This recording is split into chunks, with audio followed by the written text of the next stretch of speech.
This is the first wrist lock you should learn. Typically comes from going for an arm bar. Boom. Now, if he just gives you the arm, you just take it. It's a great thing. You just raise your hips, keep his thumb to the ceiling, and you finish him. But nobody wants to give you an arm bar, so he's gonna connect his hand. Now this makes it really hard. First wrist lock you should learn is a wrist lock to get the arm bar. So if I can't get this by pulling, I'm gonna wrist lock his wrist, and he has two options. We go back to dilemma. Get wrist lock or release and give me the arm. From here, I'm gonna rear naked choke his wrist, grab my own wrist, and I'm gonna grab top of his knuckles. I prefer the arm closest to his head, under.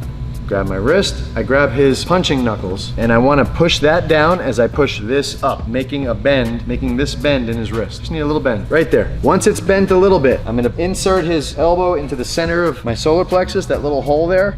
And once I get a little bend, I pull this out and I go two hands. So it's double the power. My elbows close, and I just pull slowly. He has to bring his arm straight to get out. He hands it over the arm bar to me. All it is a wrist break that way. But if he's holding his wrist tight, I really have to come under and I really have to bend his wrist over my own wrist. It's double pressure, pushing down and my wrist pushing up. It's counter pressure. There it is. It takes a little extra strength, a little extra power, but then it starts to bend. And you can finish right from here, but for extra power, he used two hands. And he either releases or he taps. If you like wrist locks, I have an entire course with 22 wrist locks on it. The best wrist locks I do from every position, and it's called Wrist Locks Revealed. And all you have to do is type wrist lock in the comment. I'll shoot you a link to it.